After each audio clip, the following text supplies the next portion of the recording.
1932 жыл есіме түссе, әлі күнге дейін бойым түршігеді. Сол жылдары есейіп қалған бала едім. Ашаршылық қарсаңы. Ауылдардың халқы колхозға ұйымдасады. Көшпелі тірлікке үйренген қазаққа жұмысқа жегілу өте ауыр тиді. Барлық шаруа қолмен атқарылады. Техника деген атымен жоқ. Алайда ол кездің адамдары өте төзімді еді. Бірде апам мен Әшірбай үйге кеш оралды. Қабақтары салыңқы уһілей береді. Үйге көршілер де жиналып қалды. Олар да ашулы. Сонда айтқандары: "Енді қолдағы азын-аулақ астықты өкіметке өткізсек, қайтіп жан сақтаймыз?" дегенін естідім. Ақыры түн ортасы ауа ауылдан қашып шықтық. Белсенділер байқап қалса, шаруа бітті дей беріңіз. Адам тағдыры ойыншыққа айналған заман еді ғой. Әшірбай ағам қалған бидайды, апам мен жеңгем көрпе жастықты арқаларына таңып алған. Алмаған жеңілдеу ыдыс-аяқты таңып берді. Апам байғұс үйді қимай 3 мәрте кіріп шықты. Көзіне жас та алды. Түнімен жаяу жүріп отырып, ертесіне Әулиеатадағы Асат көкемнің үйіне келіп жеттік. Солай біз жан сақтадық. 2 жыл қатарынан құрғақшылық болды. Егін шықпады. Малды өкімет құртты. Сатушылар түйенің көзіндей күлшеге әкесінің құнын сұрайтын. Жұрт жеті ағайынды дегендей, сол жылдары түрлі аурулар қаптап кетті. Әсіресе сүзектен балалар баудай түсті. Әулиеатаның шандақ көшелерінде, әсіресе Атшабардың ұн базарында шұбырып жүрген аш-жалаңаш адамдар көптеп кездесетін. Олардың түріне қарау өте қорқынышты еді.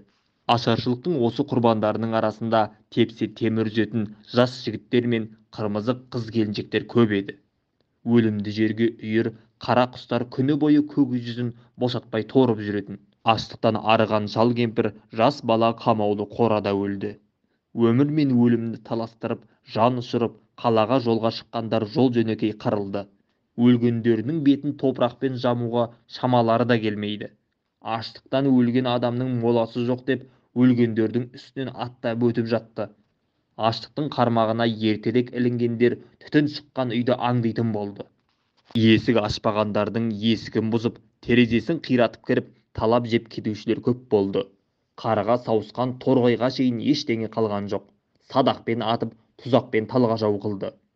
Біздің үйден ең үлкен ағам Әбіш астықтың алғашқы құрбаны болды.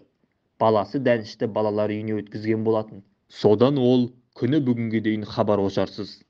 Одан кейін ағам Болтай мені және інім Мағзұмды Бесағаштағы балалар үйіне орналастырып, өзі жан сақтау үшін Өзбекстанға кеткен болатын. Сонда ауруханада қайтыс болды. Апам еске түскенде балалар үйінен шығып, Әулиеатаға тартатынмын. Бір үзім нанды сары майдай сақтап, апам мен Күлсін жеңешеме әкеліп беремін. Апам еске түскенде балалар үйінен шығып, Әулиеатаға тартатынмын. Бір үзім нанды сары майдай сақтап, апам мен Күлсін жеңешеме әкеліп беремін.